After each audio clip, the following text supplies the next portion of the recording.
Hello जी, नमस्ते। कैसे हैं आप? जी मैं चंदूमल फंडूमल कंकेशवास।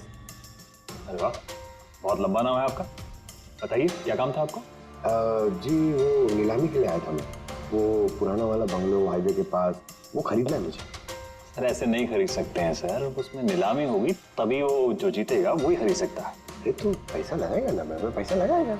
देखिए अब टाइम नहीं बचा है, सिर्फ 15 मिनट बचे हैं, आप लेट हो गए।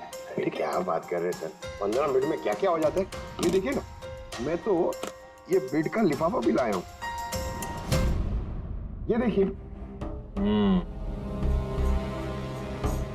राकेश इधर रजिस्टर लेकर आ।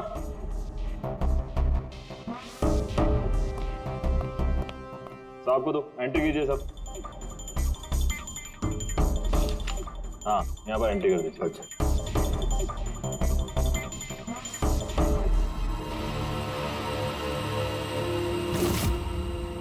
यहाँ साइन कर दीजिए लास्ट में। Good, like. अच्छा वेरी गुड, ये तो अच्छा हो गया सर। वो बंगले का चाबी। और मजाक कर रहे हैं?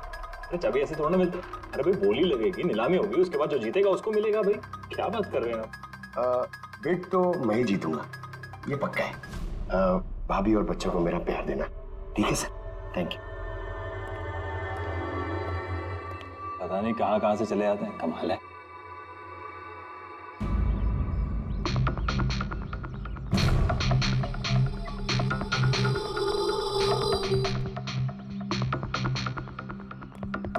क्या भाई साहब काम हुआ?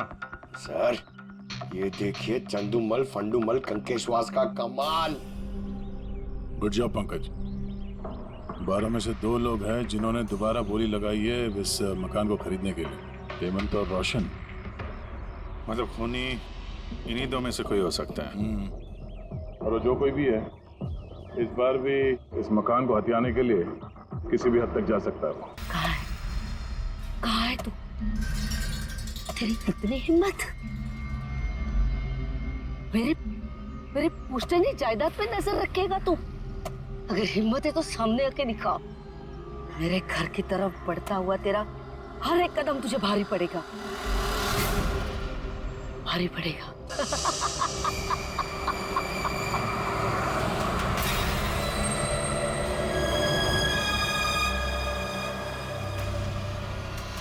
यार यहाँ पे तो कोई भी नहीं दिख रहा, किससे पूछूं?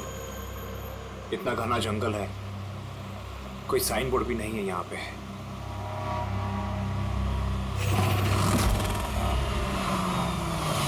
अरे भाई साहब, ये पिपलिया गांव का रास्ता यही है ना?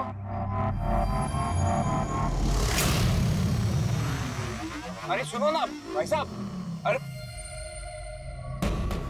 बड़ा अजीब आदमी है।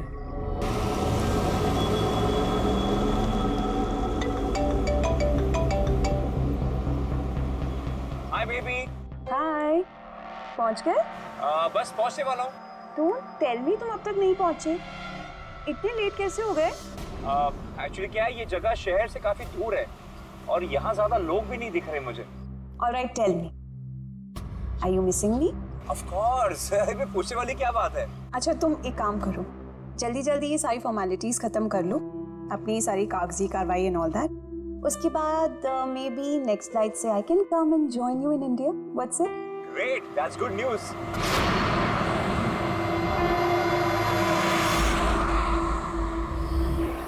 अच्छा बेबी, मुझे लग रहा है कि मैं पहुंच गया हूँ, वो मकान दिख रहा है मुझे। अरे ये गेट क्यों बंद है?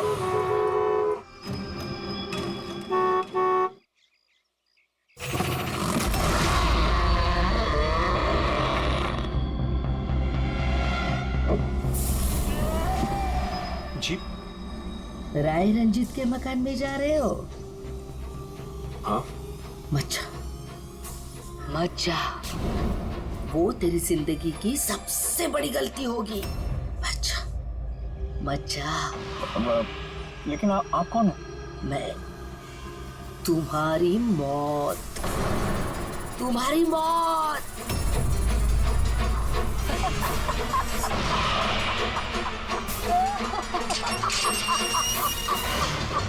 ए बुढ़िया, चल चल अरे जा। अच्छा अच्छा, वरना तू भी मरेगा, तू भी मरेगा। मत जा वरना तू भी मरेगा, तू भी मरेगा। नसर साहब, आप राज साहब हैं? हाँ हाँ हाँ हाँ। आइए आइए आइए आइए। Hello Raj, Raj are you okay? कौन था? हाँ हाँ, अरे वंदना मैं ठीक हूँ, कोई नहीं था। और मैं पहुंच गया हूँ, ठीक है, बंगले पे। मैं कॉल करता हूँ तुम्हें। Okay okay, you take care. हाँ, I will speak to you soon. Bye bye bye.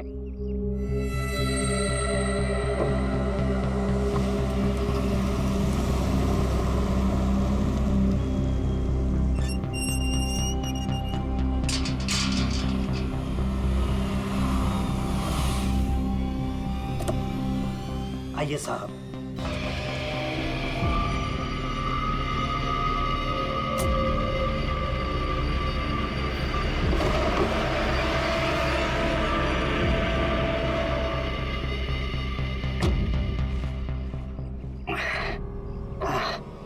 साहब, सफर में कोई तकलीफ तो नहीं हुई? नहीं, लेकिन वो औरत कौन थी? बुढ़िया औरत जो आपसे बात कर रही थी ना, लाली नाम है उसका। थोड़ी अजीब सी है। आपको उसकी बातों का बुरा तो नहीं लगा? नहीं, बुरा नहीं लगा मुझे, पर मुझे एक बात समझ में नहीं आई कि उस औरत ने मुझे यहाँ आने से मना क्यों किया। जाने दीजिए ना साहब उसकी बातों का। थोड़ी सी हिली हुई है, कुछ भी बकती रहती है। आप आइए, अंदर आइए।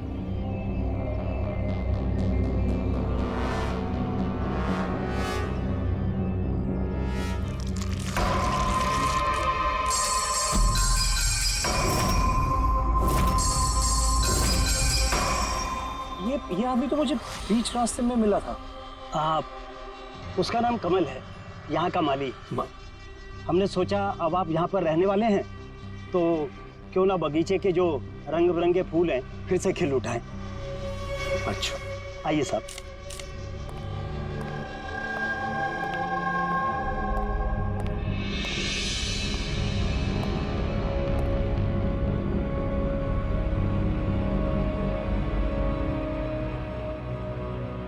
अच्छा, एक बात बताइए, जी। यहाँ कितने साल से काम कर रहे हैं आप? बस साहब ये समझ लीजिए कि मैंने बचपन में चलना यहीं से सीखा था, और अब इस घर से तभी जाऊंगा जब मेरी अर्थी उठेगी। साहब, अब ये घर आपका है, कहीं आप मुझे नौकरी से निकाल तो नहीं देंगे? अरे नहीं नहीं नहीं चाचा, ऐसे कैसे बात कर रहे हैं आप? ऐसी कोई बात नहीं, बिल्कुल बेफिक्र रहिए। और इसमें इतने बड़े घर की देखरेख आपके सिवा और कौन कर सकता है? हाँ? वाकई में आप बहुत नेक इंसान हैं। आइए।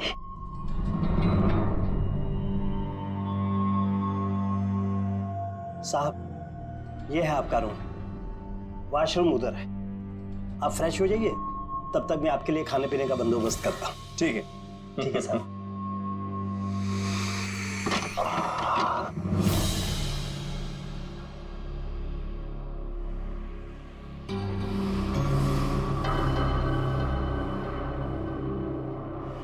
चला जा, चला जा, चला जा, वरना तू भी मरेगा।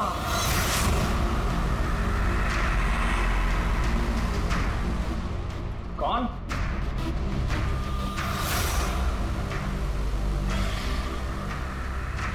मैंने कहा ना, चला जा।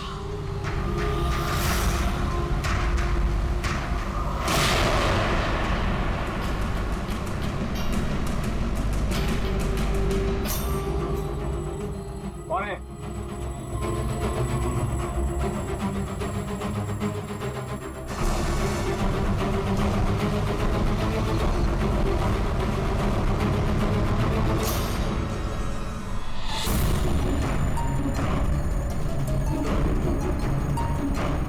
जैसे बाकी लोग मरे हैं, वैसे तू भी मरेगा।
प्रद्युमन प्लीज। हाँ जरा शांत हो जाइए, कौन बोल रही है आप? मैं कौन बोल रही हूँ, मुझे क्या काम है, मैं सिर्फ उन्हें बताऊंगी।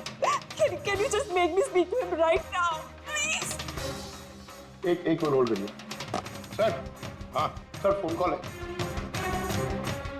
सर कोई लेडी है, बहुत रो रही है, कह रही है सिर्फ आपसे बात करेगी।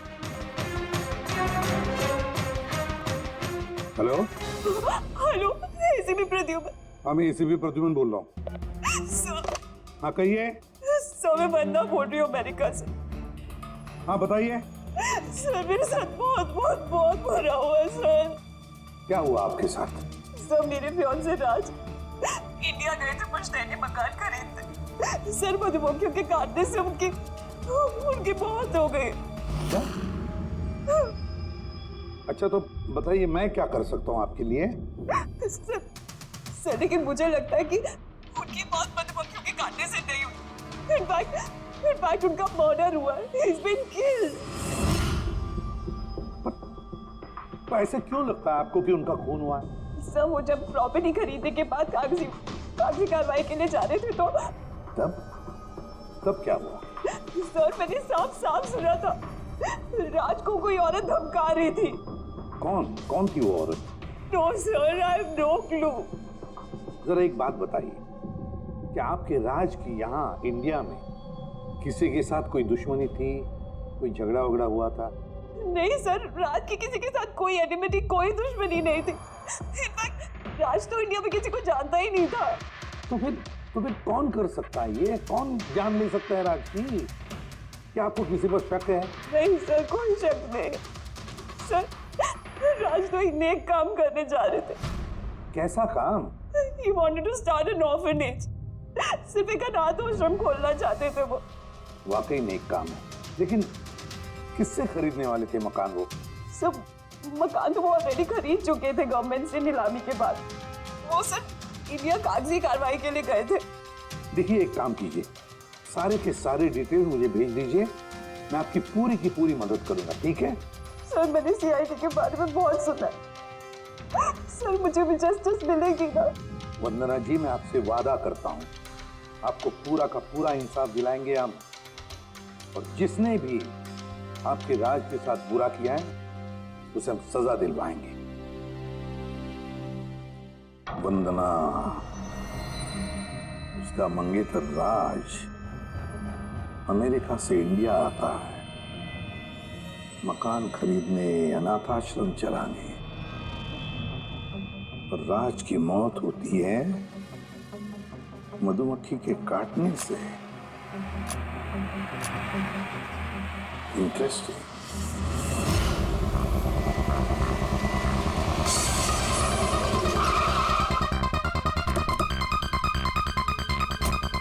सर यही वही बंगला है जो राज ने सरकार से नीलामी में खरीदा था। अच्छी खासी प्रॉपर्टी लग रही है। आप देखभाल करते हो उस जगह की? जी हाँ, कहिए। कहेंगे आप, हम सिर्फ सुनेंगे। क्या मतलब? सीआईडी? क्या बात होगी सर? राज राकेश नाम के एक आदमी का खून हुआ है यहाँ पे। बहुत बुरा हुआ सर उनके साथ। उन्होंने ही सरकार से ये मकान खरीदा था। हाँ, उन्हीं की बात कर रहे हैं। उनका खून नहीं हुआ, मधुमक्खियों के काटने से उनकी मौत हुई है। मैंने खुद अपनी आंखों से देखा था। देखा होगा आपने, लेकिन यहाँ इस बंगलों में आने से पहले किसी औरत ने उन्हें धमकी दी थी। कुछ जानते हो उस औरत के बारे में? अच्छा, वो लाली साहब, वो बुढ़िया तो बेतुकी बेसर की बातें करती रहती है। आप उसकी बातों को गंभीरता से मत लीजिए। क्या गंभीरता से लेना और क्या नहीं वो हम तय कर लेंगे। आप ये बताइए कि वो लाली वो रहती कहाँ है? कहीं भी नहीं सर। कहीं भी नहीं मतलब? उस बेचारी का ना तो अपना कोई घर है और ना ही कोई अपना परिवार। बस दिन भर इधर उधर घूमती रहती है। नहीं, कहीं तो बैठती होगी, खाना वाना खाती होगी, कोई एक जगह होगी ना जहाँ पे वो रहती होगी ज्यादातर। हाँ, पास में एक तालाब है, अक्सर वहीं बैठी रहती है। अच्छा, दे क्या तुम इस लाली से मिल लो, तब तक इस मकान का चक्कर लगा लेता हूँ मैं। ठीक है, अब जरा वो जगह दिखाओ जहाँ पे खून हुआ था। आइए साहब। राज साहब यहाँ गिरे पड़े थे।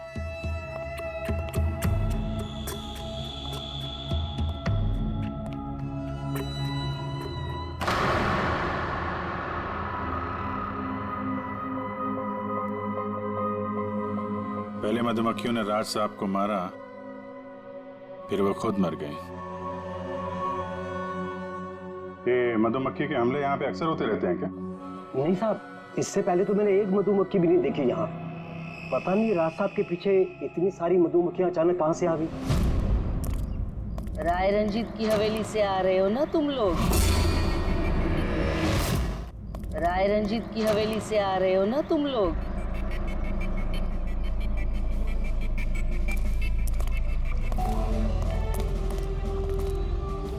क्या कहा आपने? राय रंजीत के मकान से लौट रहे हो?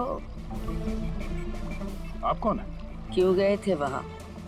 अपनी मौत को दावत देने गए थे?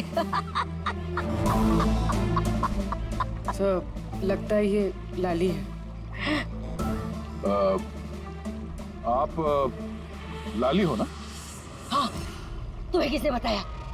तुम्हें राय रंजीत के जासूसों ने यहाँ भेजा है? हाँ, उन्होंने ही भेजा है ना यहाँ पे। कौन राय रंजीत? सांप था वो, सांप।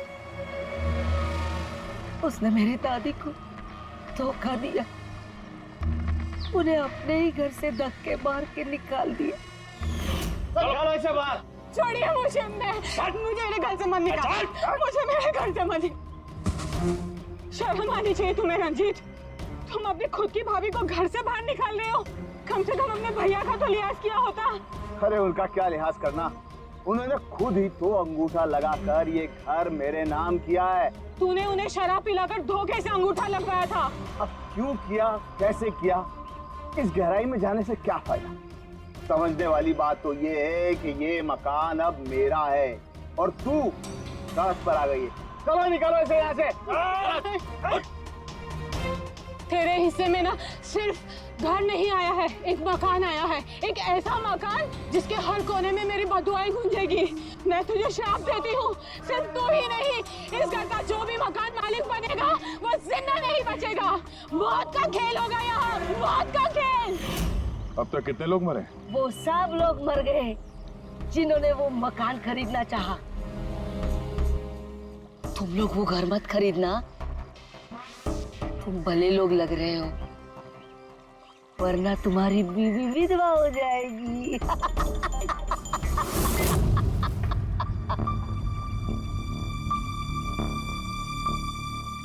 माँ जी,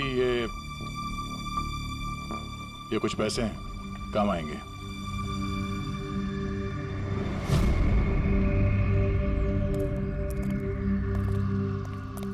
सर, लगता नहीं है इसका राज की मौत में कोई हाथ है। ये तो खुद बेचारी सदमे और विश्वास में लग रही है। हो सकता है राज की मौत कोई मर्डर ही ना हो, कोई हादसा हो।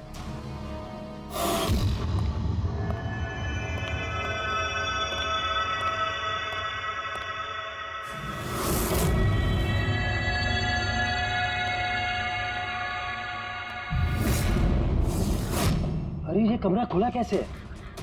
ये तो बंद था। एक मिनट रुको, शायद राज ने खोला।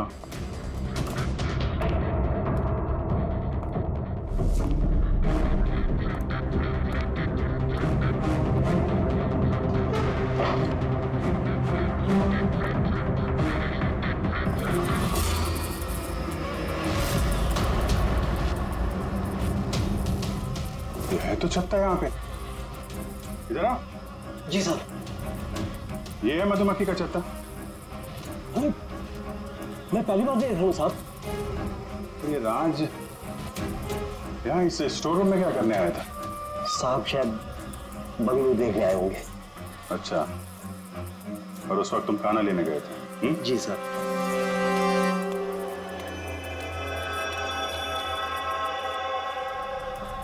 वो कौन है? वो कमल है साहब, यहाँ का माली। राज साहब की मौत हुई थी तो ये था यहाँ पे? जी हाँ था। कमल, इधर आओ, साहब बुला रहे। जी सर। कमल, जब राज साहब की मौत हुई थी तो यहाँ आसपास किसी अनजान आदमी को देखा था तुमने?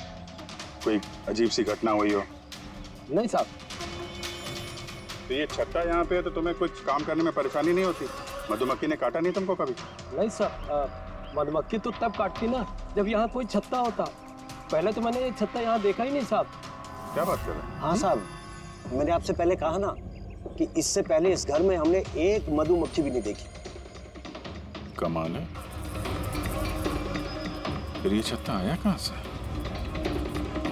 और मधुमक्खियों ने राज को ही क्यों काटा? ये तो कोई एक्सपर्ट ही बता सकता है। आसान के क्या पता चला राज की मौत के बारे में? मौत कैसे हुई?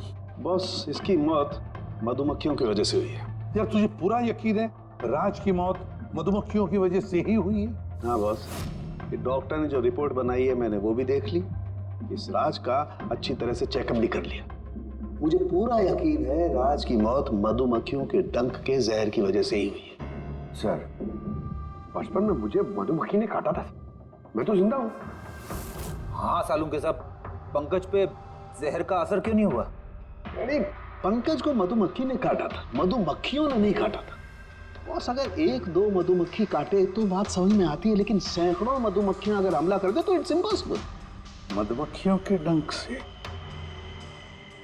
साळुंखे कहता है कि राज की मौत मधुमक्खियों के डंक से हुई है, मधुमक्खियों के जहर से। और राज की मंगेतर वंदना कहती है कि राज का खून हुआ है।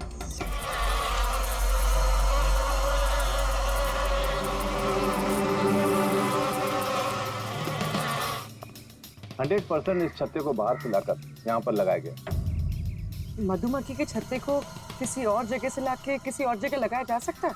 इतना आसान है? इतना मुश्किल भी नहीं। शहद के व्यापार के लिए अक्सर ऐसा किया जाता है। आप बता सकते हैं कितने दिन पहले इस छत्ते को यहाँ पे लगाया गया? ज्यादा दिन नहीं, लगभग 2-3 दिन।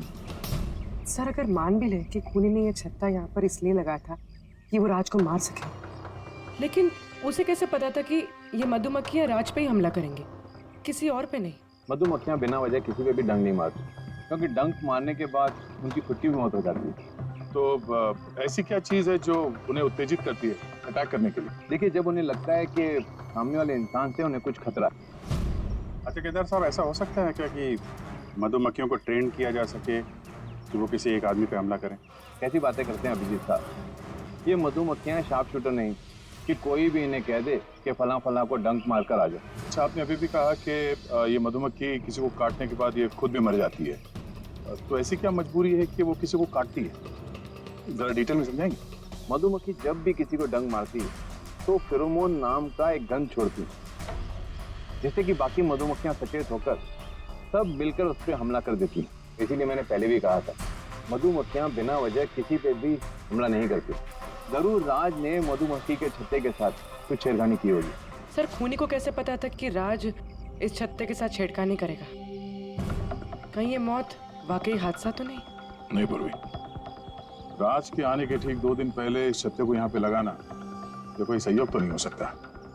सर, राज की मौत के बाद ये घर वंदना के नाम हो जाएगा, कहीं इन सब के पीछे वंदना तो नहीं है? वंदना इंडिया कब आ रही है?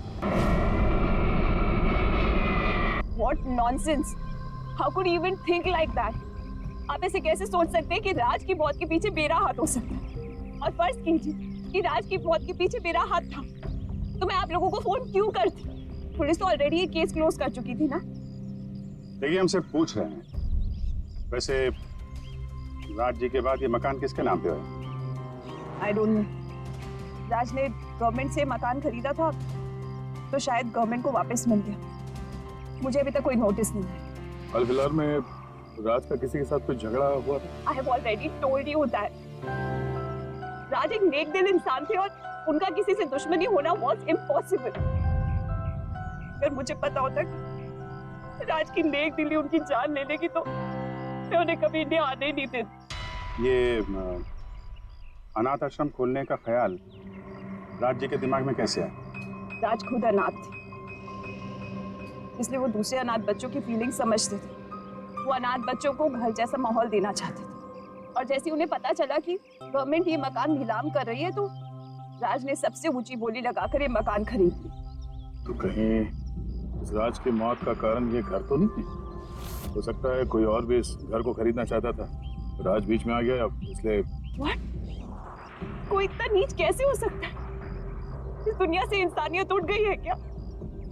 इंसानियत है वंदना जी, इंसानियत है, लेकिन कुछ लोग हैं जो इंसानियत में जहर घोलने पर तुले हुए हैं। पता करते हैं किस किस को दिलचस्पी थी इस प्रॉपर्टी में। देखिए सर, मैं आप लोगों को नहीं बता सकता हूँ कि राज जी के अलावा किन किन लोगों ने इस नीलामी में हिस्सा लिया था। सॉरी।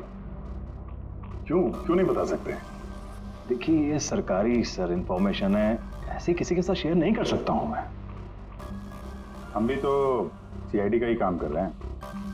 हाँ वो सब ठीक है, लेकिन क्या है कि अगर सरकारी नोटिस मिल जाए तो मैं ये आपको इंफॉर्मेशन दे सकता हूँ, उसके बिना नहीं दिखा सकता सर। नोटिस मिल गया। आप खुश हैं? आप देखिए अगर काम कायदे से होता है तो अच्छा लगता है। हाँ ठीक है, ये लीजिए, ये लीजिए। कुल मिलाकर सर 12 लोग थे जो इस बंगलों को खरीदना चाहते थे सर। इस बंगलों के पास एक्चुअली सरकार एक हाईवे बना रही है, इसलिए सब लोग बढ़ चढ़कर बोली लगा रहे हैं और हर कोई इस बंगलों को खरीदना चाहता है। अच्छा, ये राज जी की मौत के बाद अब ये मकान किसको मिलेगा? देखिए राज जी ने कागजी कार्यवाही पूरी नहीं की थी, इसलिए नीलामी अब दोबारा से होगी और जो विजेता होगा उसको ये बंगलो मिल जाएगा। आई सी। और ये नई नीलामी कब होगी? देखिए सर अभी उसकी डेट तो तय नहीं है सर, लेकिन आपको एक बात और बताना चाहूंगा सर कि राज जी से जितने भी बिल्डर्स थे वो काफी भड़के हुए थे, काफी नाराज थे, क्योंकि उन्होंने सबसे ज्यादा बोली लगाई थी। नहीं सर, एक्चुअली उन्होंने डेडलाइन के बाद बिड सबमिट की थी सर, इसी वजह से लोग नाराज थे उनसे। हाँ, लेकिन अगर डेडलाइन के बाद उन्होंने बिड किया था तो सरकार ने एक्सेप्ट कैसे कर दिया? सर एक्चुअली वहां पर वो अनाथ आश्रम खोलना चाहते थे और सर अमेरिका से जो इंडिया का वक्त का फर्क है सर वो 9.5 घंटे का है, इसलिए सरकार ने वो बिड एक्सेप्ट कर ली थी। देखिए अब घर तो उसी को मिलेगा जिसकी किस्मत में होगा सर। किस्मत में नहीं भी होगा तो उसने अपनी किस्मत की रेखाएं बदलने के लिए कोशिश तो की होगी और जरूर इस लिस्ट में से ही कोई होगा वो। ललित जी, अब तो ये दोबारा नीलामी होगी, तो जिन लोगों ने अप्लाई किया है इस दूसरे नीलामी के लिए, क्या हम उनकी लिस्ट देख सकते हैं? नो सॉरी, ये लिस्ट आपको मैंने इसलिए दिखा दी कि ये नीलामी हो चुकी है, लेकिन वो जो नई लिस्ट आने वाली है सर वो तो आप किसी भी कीमत पर नहीं देख सकते। अरे अरे अरे अरे सारंग तू क्या करने क्या जा रहा है यार? क्या सुन रहा हूं मैं? जो सुना है सही सुना बस। क्या सुना? रिजाइन हो रहा है तू? हाँ। क्यों क्यों? बस मेरा टाइम आ गया। क्या टाइम आ गया? 1 मिनट टाइम है यार अभी। अरे ये टाइम नहीं यार। तो फिर देखो, हर इंसान को लाइफ में एक न एक दिन रिटायरमेंट लेना पड़ता है ना, चाहे वो क्रिकेटर हो, म्यूजिशियन हो, कोई भी हो। मेरा भी टाइम आ गया, मैं भी रिटायरमेंट ले रहा हूँ। अबे कहाँ जा रहा है तू? ये देख लो। ये क्या है? देख लो देख लो। यार क्या तू कर रहा है सारुण? के समझ में नहीं आ रहा है ये एयर टिकट कहाँ जा रहा है? हाँ, लंदन। अरे वाह रे वाह। पंकज कैंसिल कर। नहीं कैंसिल नहीं होगा। अबे रिफंड मिल जाएगा, पैसे वापस मिल जाएंगे, कल की टिकट है, डोंट वरी। मुझे रिफंड नहीं चाहिए, मैं जा रहा हूँ वापस। यार तू ऐसे कैसे जाएगा? क्या हुआ क्या? अरे इतनी बड़ी गलती होगी कि शर्म आ रही है अपने आप पर। ऐसी कौन सी गलती हो गई? वो मधुमक्खियों वाला केस। ओहो मधुमक्खियों वाला केस। हाँ यार, हादसा नहीं है बॉस, वो खून है खून। यही मुझसे गलती हो गई। मधुमक्खी के एक्सपर्ट से बात हो गई तेरी? क्या बताया उसने? यार एक्सपर्ट से भी बात की मैंने, अच्छी तरह से चेक भी किया, तब मुझे पता पड़ा ये तो हादसा नहीं है, खून है। मधुमक्खियों को तो वो हथियार के तौर पर इस्तेमाल कर रहा है यार। सालों के सब वो किसे? देखो मधुमक्खियां कब आती हैं इंसान के पास? जब उन्हें फेरोमोन की गंध आती है तभी ना। हाँ, जब उन्हें इंसानों से खतरा लगता है तब मधुमक्खियां इंसान के पास आती है, डंक मारती है। बस यार यही मुझसे गलती हो गई। तो मैंने सोचा ही नहीं कि फेरोमोन तो बनाया भी तो जा सकता है ना यार। हाँ यार, फेरोमोन तो आर्टिफिशियली भी बनाया जा सकता है, लेबोरेटरी में, फैक्ट्री में। मतलब किसी ने ये आर्टिफिशियल फेरोमोन बनाया और वो किसी भी तरह से राज के शरीर पर लगा दिया, बस मधुमक्खियां आ गई और उस पर अटैक कर दिया। सारुण के उठ, पिपलिया गांव चला जा। वहां पे जहाँ पे राज का खून हुआ राज का सारा सामान चेक कर, पता तो चले ये फेरोमोन वहां पर आया कैसे और किसने इस्तेमाल किया ये फेरोमोन राज पर। Yes boss. ये रहा सर, राज का सारा सामान इस सूटकेस में। ठीक है सर। एसीपी साहब बता रहे थे आप रिटायर होने वाले हो, कब है आपका लास्ट वर्किंग डे? आपके लास्ट वर्किंग डे से एक दिन के बाद। मतलब नहीं आ रहा है। हाँ भैया, एक काम करो, मैं बाहर जाता हूँ और तुम जो है ना एक एक करके सामान मुझे बाहर पकड़ाओ, तो पता करते हैं कि कौन से सामान में फेरोमोन है। ठीक है सर। ये पकड़ेंगे आप जरा, रख लीजिए थोड़ी देर के लिए।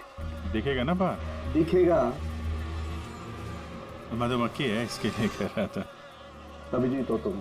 हाँ। ये पूर्वी है। हाँ। ये दया। अरे दिख रहा है सर। तो फिर चलिए चलिए चलिए, संभाल के सर, संभाल के। हाँ। चलिए सर।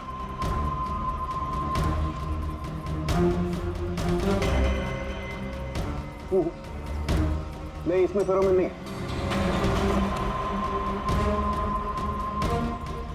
अरे सर संभल के। अरे कुछ नहीं, जिसमें फेरोमोन होता है उसी पर अटैक करती है।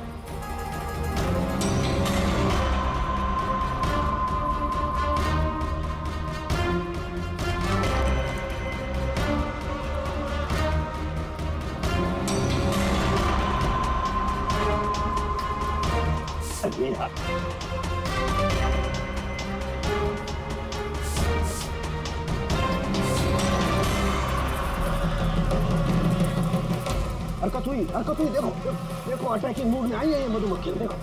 सर किसी ने राज के परफ्यूम में फेरोमोन मिलाया। अरे यार, ये मधुमक्खी ने मुझे काटा ना। सर आप निकलो यहाँ से। अरे यार, अरे पानी में जाओ, पानी में। पानी किधर है? अरे सामने उतर सर। अरे उधर कुआं है सर, जाओ ना। कुएं में घुस जाओ। अरे सर निकलो यहाँ से, जाइए सर।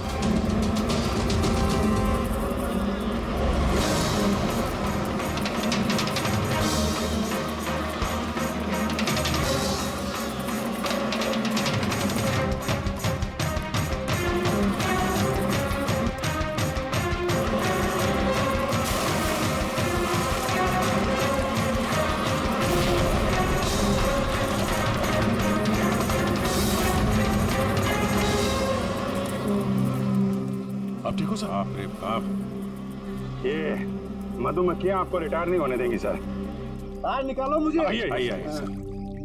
मधुमक्खी, अरे नहीं, आइए आइए आइए। दोस्तों, अब ये वक्त आ गया है कि बता दिया जाए कि नीलामी का विजेता आखिर है कौन। और मुझे बताते हुए बहुत खुशी हो रही है कि नीलामी के जो विजेता है मिस्टर रोशन। रोशन जी, आपको बहुत बहुत बधाई। एक मिनट, काय की बधाई हो? सबसे ज्यादा बेट मैंने लगाई थी, ये कैसे जीत गए? देखिए भाई साहब, आपको कोई गलतफहमी हुई है। सबसे ज्यादा बेट मिस्टर रोशन ने लगाई थी, इसलिए रोशन को मकान दे दिया गया। ऐसा हो ही नहीं सकता। मैंने बहुत ऊंची बोली लगाई थी, ये बेट मुझे मिलनी चाहिए थी। आप ऐसे ही बात कर रहे हैं सर। मैंने तीनों लिफाफे चेक किए हैं और चेक करने के बाद मिस्टर रोशन की कीमत सबसे ज्यादा थी, इसलिए मिस्टर रोशन को मकान दे दिया गया है। प्लीज कम ऑन यार, अब हार गए हो तो बच्चों की तरह रो मत। बिजनेस है, ऊंच नीच होती रहती है। बिजनेस में बेईमानी नहीं चलेगी। ये दिखाइए, आप पहले वो लिफाफे दिखाइए, मुझे अभी देखना है किसने कितने बीट करी है। दिखाइए दिखाइए दिखाइए, लाइए। मुझे भी चेक। नहीं नहीं नहीं, ये नहीं दिखा सकते, ये नियम के खिलाफ है। चीटिंग करना भी नियम के खिलाफ है। मैंने 7 करोड़ की बीट करी है। 4 करोड़। इनके अभी हेड ऑफिस से फोन आएगा और बोलेंगे कि मैंने सिर्फ 3 करोड़ लगाए। कोई फोन नहीं 4 करोड़ कम। आपके कहने से फोन आएगा। चलो उठाओ, फोन उठाओ तुम्हारा भी। ये मुझे क्या करना है क्या नहीं करना है, ये आप मुझे नहीं बताएंगे। आप ललित जी, आप तो बड़े कायदे कानून की बातें किया करते थे और फोन भी नहीं उठा रहे हैं। भाई ये तो बहुत गलत बात है। आप ब्यूरो चलिए हमारे साथ। आप कहाँ खिसक रहे रोशन जी? आप हमें मिठाई नहीं खिलाएंगे? नई प्रॉपर्टी ली है आपने? आइए, आप ही आइए। आइए आइए। सर रोशन जी बिल्कुल ठीक बोल रहे हैं सर। सर रोशन जी का इससे कुछ लेना देना नहीं है। जो भी फ्रॉड हुआ है सर मैंने किया है। ये रोशन का जुर्म अपने सिर पर क्यों ले रहे हो? अच्छा खासा पैसा दिया है क्या रोशन ने तुम्हें? और एक बात याद रख लो, ये पैसा खर्च करने को नहीं मिलेगा, क्योंकि तुरंत फांसी होगी तुम्हें। सर इतनी सी बेईमानी के लिए फांसी चढ़ा देंगे? नहीं नहीं नहीं, बेईमानी के लिए नहीं, खून के लिए फांसी होगी। खून? किसका खून सर? राज राकेश का खून, जिसने पिछली नीलामी में वो घर, वो प्रॉपर्टी खरीदी थी। सर लेकिन मैंने किसी को नहीं मारा सर। सर मैंने नहीं मारा है सर किसी को। पता है इस रोशन ने मारा है, तो इसकी पोल खोल दो, वरना इसके पाप का मटका तुम्हारे सिर पे फूट जाएगा। सर ये क्या कह रहे हैं सर आप? मैं भला राज को क्यों मारूंगा सर? इस प्रॉपर्टी के लिए, और किस लिए? क्या कह रहे हैं आप सर? सर मैं मानता हूं कि मैं ललित के साथ मिलकर नीलामी में छोटी मोटी हेरा फेरी करता था, पर सर एक प्रॉपर्टी के लिए किसी का मर्डर थोड़ी कर दूंगा मैं। तो मतलब तुम्हारे कहने का मतलब है तुमने ये खून नहीं किया? नहीं सर। चल ठीक है, पूर्वी जरा वो परफ्यूम लाना।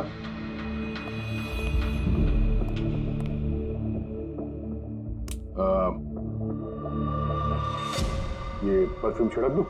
हाँ? बाहर मधुमक्खियों का छत्ता है, क्या बोलता है? Sir perfume? हाँ?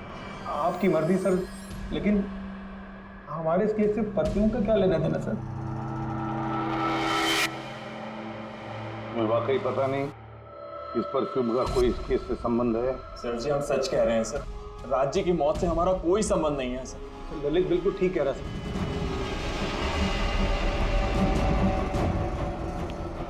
अगर ये खून रोशन ने नहीं किया तो फिर बचता है वो वही एक। इन कागज से साबित होता है कि तुम राय रंजीत के पोते हो। तुम्हारे पास तो बहुत बड़ी वजह थी इस मकान को वापस पाने के लिए, क्यों? देखिए, राय रंजीत का पोता होने से यह साबित नहीं होता कि यह खून मैंने किया है। हेमंत जी, खूनी कभी कभी अपने जुर्म के सबूत अपने साथ लेकर चलता है, जैसे तुम।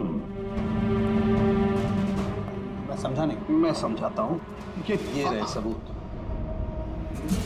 कमाल है सालू के साहब, सेफ्टी सूट पहनने के बावजूद भी आप दोनों को मधुमक्खियों ने काटा। हाँ, कभी कभी सेफ्टी सूट पहनने के बाद भी मधुमक्खियां डंक मार सकती हैं, और फिर मधुमक्खी के छत्ते को इधर से उधर ले जाने में तो और भी ज्यादा अटैक हो सकता है, नहीं? जी देखिए, वो दरअसल बहुत हो गया हेमंत, तुम्हारी बेगुनाही का और भी कोई सबूत चाहिए? जी नहीं,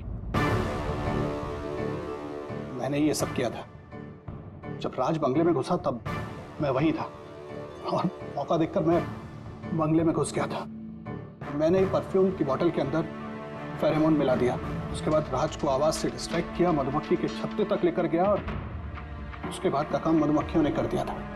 मुझे मेरा पुश्तैनी मकान वापस चाहिए था। वाह रे वाह, अपने पुश्तैनी मकान के लिए तुमने एक नेक इंसान का खून कर दिया। कानून तुम्हें कभी माफ नहीं करेगा। तुम्हें कम से कम आजीवन कारावास की सजा होगी। ले जाओ इसे पंकज।